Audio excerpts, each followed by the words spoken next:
बिस्मिल्लाहिर्रहमानिर्रहीम। अस्सलाम वालेकुम स्टूडेंट्स, उम्मीद है आप सब खैरियत से होंगे। आज हम नेक्स्ट टॉपिक पढ़ने जा रहे हैं किरचॉफ रूल्स। और किरचॉफ रूल्स में जो हम सबसे पहले पढ़ेंगे वो फर्स्ट रूल है, उसको कंप्लीट करेंगे। स्टेटमेंट, मैथमेटिकल फॉर्म, डायग्राम और एंड पे एमसीक्यूज़ देखेंगे। ये बेसिकली कम्प्लेक्स सर्किट को सॉल्व करने के लिए होता है। जैसे हमारी डेली लाइफ में बहुत सारे कम्प्लेक्स सर्किट होते हैं, वायर्स होती हैं जो एक दूसरे से कनेक्टेड होती हैं, तो उनको सॉल्व करने के लिए इस्तेमाल होता है। तो आइए हम देखते हैं ये इसको कैसे हम सॉल्व करते हैं। तो लेक्चर स्टार्ट करते हैं हम। सबसे पहले हम किरचॉफ रूल्स देखते हैं क्या होता है। इससे पहले देखें सिंपल सर्किट क्या होता है। ऐसा सर्किट जो फ्यू रेजिस्टेंस और वन बैटरी पे कंसिस्ट करता हो उसे सिंपल सर्किट कहते हैं। यानी एक बैटरी हो और चंद रेजिस्टर लगे हों तो ये सिंपल सर्किट हो गया। इस सिंपल रजिस्टर को एक्सप्लेन करने के लिए ओम्स लॉ होता है। सीरीज़ और पैरेलल कॉम्बिनेशन के रूल्स यूज़ किए जाते हैं। सीरीज़ कॉम्बिनेशन आपको पढ़ाया था, पैरेलल पढ़ाया था। सीरीज़ में रेजिस्टेंस होती है R equal to R1 plus R2 plus R3 and so on. और पैरेलल कॉम्बिनेशन में इक्वलेंट रेजिस्टेंस हमने पढ़ी थी 1/R equal to 1/R1 plus 1/R2 and so on. तो ये जो सीरीज़ और पैरेलल कॉम्बिनेशन के रूल्स हैं या ओम्स लॉ है, ये सिंपल सर्किट को यूज़ एनालाइज सॉल्व करने के लिए इस्तेमाल होते हैं। अगर सर्किट कम्प्लेक्स आ जाए, नंबर ऑफ रजिस्टर्स आ जाए, नंबर ऑफ वोल्टेज सोर्स आ जाए यानी बैटरीज आ जाएं, तो ये सर्किट कम्प्लेक्स हो जाता है। तो फिर हम ओम्स लॉ से, सीरीज़ और पैरेलल कॉम्बिनेशन से कम्प्लेक्स सर्किट को सॉल्व नहीं कर सकते। तो इसके लिए फिर हमें स्पेशल रूल बनाने पड़े। और ये रूल जिस साइंटिस्ट ने बनाया उसका नाम है किरचॉफ रूल। किरचॉफ, तो इसके नाम से रखा हुआ है किरचॉफ रूल्स। तो ये दो तरह के रूल्स हैं और ये क्या करते हैं, कम्प्लेक्स सर्किट को एक्सप्लेन करते हैं। जैसे कि इधर मैंने ये लिखा हुआ है क्या है, 2 rules useful to analyse complex circuit. ऐसे रूल्स जो कम्प्लेक्स सर्किट को डिस्कस करते हैं। कम्प्लेक्स सर्किट का मतलब बता दिया, number of register, number of batteries, consisting on number of resistance and voltage sources are known as Kirchhoff rules. ठीक है, और ये मैंने जनरल बातें जो बताई। ठीक है, अब आ जाए इसकी, ये हमने देख ली किरचॉफ रूल्स होते क्या हैं। अब उसके बाद फर्स्ट रूल को आज देखने लगे हैं। फर्स्ट रूल क्या होता है, द सम ऑफ करंट। ये जो सिंबल है ना सिग्मा, इसको सम कहते हैं। सम मीन ऐड करना है हमने, तो इसको कहते हैं the sum of current meeting at a point. किसी एक पॉइंट पे जो करंट मिलते हैं ज़्यादा, the sum of current meeting at a point is equal to 0 is known as first rule of first Kirchhoff rules. अब इसका मतलब क्या है इसको देखते हैं। ये मैथमेटिकल फॉर्म भी है और ये इसकी स्टेटमेंट भी है। अब इसका मीनिंग समझते हैं, कंसेप्ट समझते हैं। तो यहाँ पे आए, यहाँ पे मैंने 2 कन्वेंशंस लिखी हुई हैं। ये जो 2 कन्वेंशन है इसमें लिखा हुआ है करंट फ्लोइंग अवे। अगर करंट पॉइंट से अवे फ्लो करे तो इसको नेगेटिव सपोज करते हैं, और अगर करंट टूवर्ड्स पॉइंट आए, अगर किसी पॉइंट की तरफ आ रहा हो तो फिर उसको हम पॉजिटिव कंसिडर कर रहे होते हैं। ये याद रखना, नेगेटिव लगा दें जब करंट अवे है, टूवर्ड्स आ रहा है तो पॉजिटिव लगा दें करंट के साथ। अब डायग्राम ये हमने कंसिडर की, ये कम्प्लेक्स सर्किट में आती है। ठीक है, तो आप देखें 4 रेजिस्टेंसेज हैं। तो लेट करें इधर से करंट R1 आ रहा है, दूसरी वायर में से R2 आ रहा है, और ये दोनों करंट कहाँ पे आ रहे हैं, पॉइंट ए पे आ रहे हैं। और पॉइंट ए को ही हम जंक्शन भी कहते हैं। ठीक है, हमारी बुक में इसको पॉइंट ए कहा है तो जंक्शन भी कहा जाता है। तो दोनों करंट किधर आ रहे हैं, पॉइंट ए की तरफ आ रहे हैं, और यहाँ पे मीट करेंगे, मिलेंगे। और मिलने के बाद इधर रुकेंगे नहीं, ये कोई सोर्स नहीं है, कोई जगह नहीं है स्टे करने की। तो क्या करेंगे, ये करंट फिर आगे फॉरवर्ड कर देगा। कुछ करंट इधर को आ जाएगा और कुछ नीचे की तरफ आ जाएगा। ठीक है, फ्लो कर देगा। और जो इधर को आ गया इसको I4 का नाम दे दिया, और जो इस रेजिस्टेंस वायर में आ रहा है उसको हमने I3 का नाम दे दिया। ये बिल्कुल ऐसे ही है जैसे क्या हो, पाइप है या कोई नहर है, उसमें से वाटर फ्लो कर रहा है, तो उसके आगे 2 ब्रांचेस आ जाती हैं, 2 पाथ आ जाते हैं। तो वाटर क्या हो जाता है, डिवाइड हो जाता है। वाटर डिवाइड हो जाता है। बिल्कुल इसी तरह वाटर की जगह आप करंट लेट कर लें, ये करंट आ रहा है तो ये आगे पाथ डिफरेंट है, तो पाथ डिफरेंट पाथ में जितने पाथ होंगे उतने पाथ में ये डिवाइड हो जाएगा। तो देखें अब ये टूवर्ड्स कौन कौन सा करंट है, I1 और I2 अभी बता के आ रहा था। टूवर्ड्स को क्या करना है, हमने पॉजिटिव कंसिडर करना है। और अवे वाला कौन सा है, I3 और I4 के हैं, अवे है, जो अवे मूव का फ्लो कर रहे हैं। तो इनके साथ I3 और I4 के साथ नेगेटिव आएगा क्योंकि ये अवे ट्रेवल कर रहे हैं। तो अब इनको सोल्व करते हैं। देखें हमारी स्टेटमेंट क्या है, जितने भी करंट हैं जो मीटिंग एट अ पॉइंट पे मीट कर रहे हैं, ठीक है, ये I1 और I2 किसकी तरफ आ रहा है, पॉइंट ए की तरफ आ रहा है, और I3 और I4 भी कहाँ से निकल रहे हैं, पॉइंट ए से निकल रहे हैं। तो ये सारे करंट कहाँ पे मीट हो रहे हैं, पॉइंट ए पे हो रहे हैं।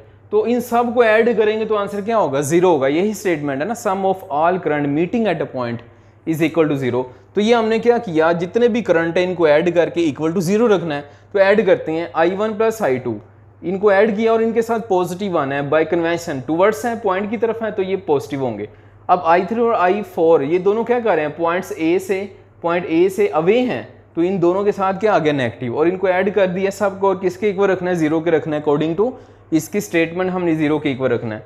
अब क्या करें, ये जो नेगेटिव है ये इक्वेशन की दूसरी साइड पे जाएंगे तो पॉजिटिव हो जाएंगे। अब ये पॉजिटिव हो गए तो अब यहाँ पे देखें ये क्या है, sum of all current flowing towards a point, और ये क्या है I3 और I4, ये हमें पता है ये क्या है, sum of all current flowing away from a point, और ये दोनों क्या आ रहे हैं, इक्वल आ रहे हैं। तो ये इसकी रिजल्ट भी आ गई। क्या रिजल्ट है ये, कि अगर पॉइंट्स की तरफ जो टोटल करंट आ रहा है वही किसके इक्वल होगा, अवे वाले करंट के। सपोज कर ले, मैं आपको यूं समझा देता हूं, लेट करें कि यहाँ पे 100 एम्पेयर करंट आ रहा है, 50 यहाँ से आ रहा है और 50 यहाँ से आ रहा है, तो टोटल 50 प्लस 50 100 हो जाएगा। और यही 100 आगे क्या करेगा, सपोज कर लेते हैं 50 इधर चला गया और 50 इधर चला गया, तो जो करंट टूवर्ड्स आ रहा होगा वही करंट क्या करेगा, अवे जाएगा, बीच में इधर स्टे नहीं करेगा, स्टे करने की कोई प्लेस नहीं है। करंट क्या होता है, बेसिकली फ्लो ऑफ चार्जेस होते हैं, या इलेक्ट्रॉन्स मूव कर रहे होते हैं, इलेक्ट्रॉन फ्लो कर रहे होते हैं।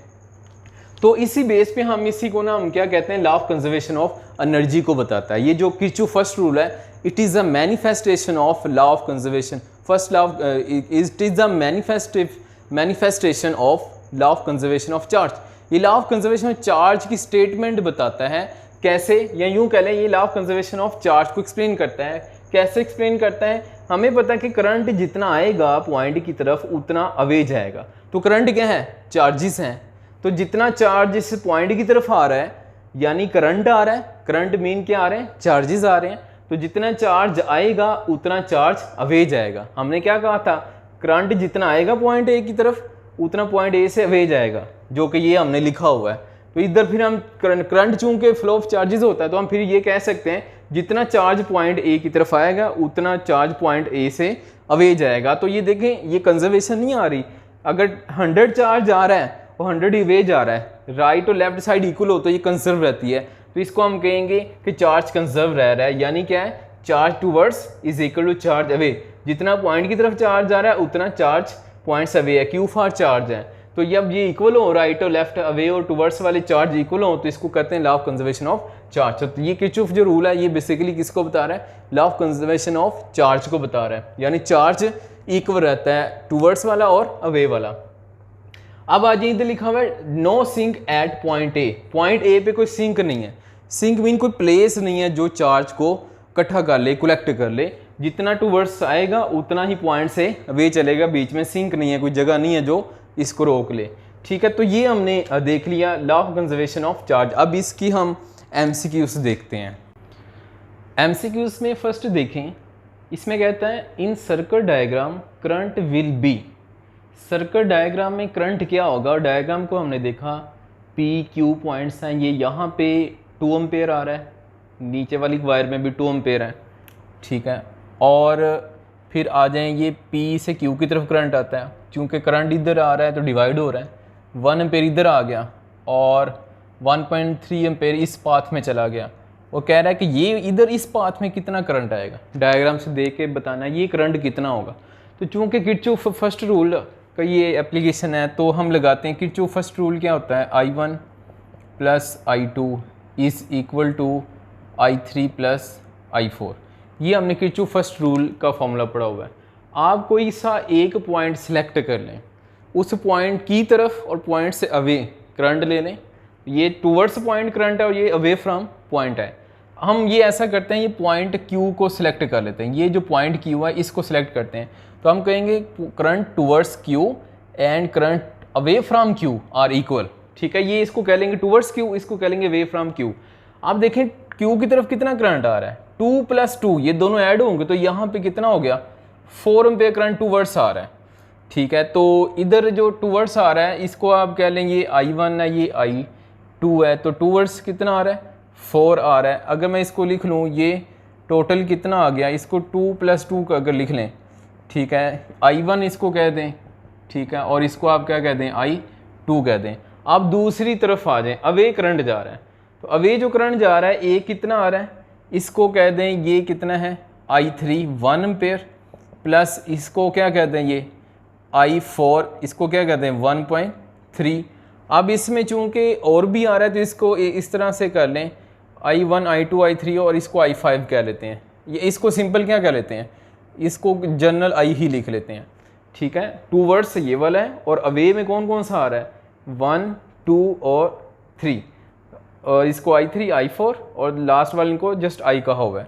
I चूँकि हमने फाइंड करना है इसको वैसे रहने दे, 2 + 2 4 हो जाएगा, इसको ऐड कर लें 1.13 तो 2.3 हो जाएगा, ठीक है। इससे दूसरी तरफ ले आएँ तो माइनस होगा 4 - 2.3 = I, इसको माइनस कर दें तो ये आ जाएगा 1.7 और 7 यूनिट आ जाएगा एम्पेयर, ठीक है।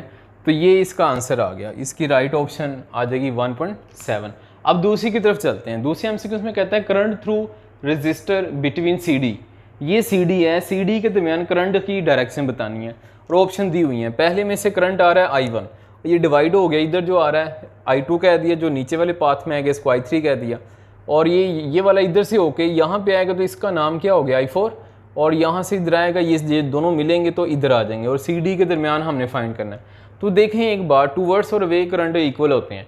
ये I1 टूवर्ड्स हैं और I1 ही आगे किस में डिवाइड हो रहा है I2 और I3 में। अगर I2 I3 को ऐड करें तो ये I1 बनता है, ठीक है।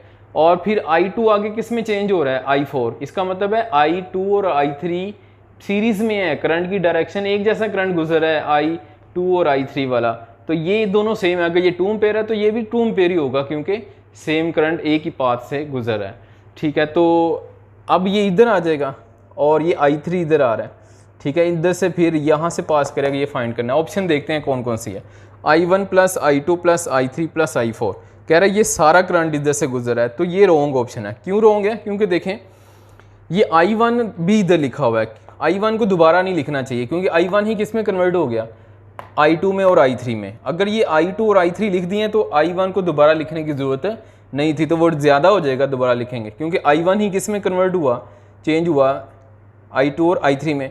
उसके बाद ये इधर से गलत होगी ना कि इसने ये 2 दफ़ा लगा दिया।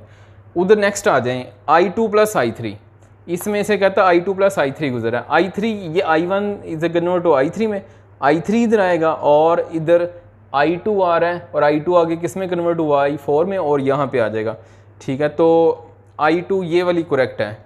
क्यों करेक्ट है, क्योंकि I2 आ रहा है यहाँ पे और I2 ही इधर से गुजर रहा है, जिसकी शक्ल I2 I4 की शक्ल में आ रहा है, एक्चुअली ये I2 ही है, और I2 इधर पास करेगा, ठीक है, और इधर से कौन सा पास कर रहा है I3 पास करेगा, तो दोनों ये पास करेंगे, तो ये वाली ऑप्शन करेक्ट है। तीसरी देखते हैं I3 + I4, ये देखें ये I3 आ रहा है, ये पास करेगा I3, ठीक है, और फिर I4 ये यहाँ से आ रहा है, I4 भी पास करेगा। तो I4 और I2 क्या हैं, दोनों इक्वल हैं। अगर मैं I2 कहता हूँ तो इसका मतलब I4 है, क्योंकि इस सीरीज़ में करंट इधर सेम है, सेम पाथ है, एक ही रास्ता है, तो करंट सेम है। तो अब देखें इस CD में कौन सा गुजर है I3 + I2, ये पहली B ऑप्शन बन गई, और दूसरा कौन सा गुजर है I3 + I4, तो ये दोनों ऑप्शन बनती हैं। तो फिर राइट ऑप्शन कौन सी होगी, D होगी, जिसमें कहा है बोथ B एंड C। तो फिर ये दोनों ऑप्शन आ जाएंगी, जो कि लास्ट ऑप्शन हम क्लिक करेंगे। तो ये था आज का लेक्चर, इजाज़त दें, आप मिलते हैं हम नेक्स्ट लेक्चर में। अल्लाह हाफिज़।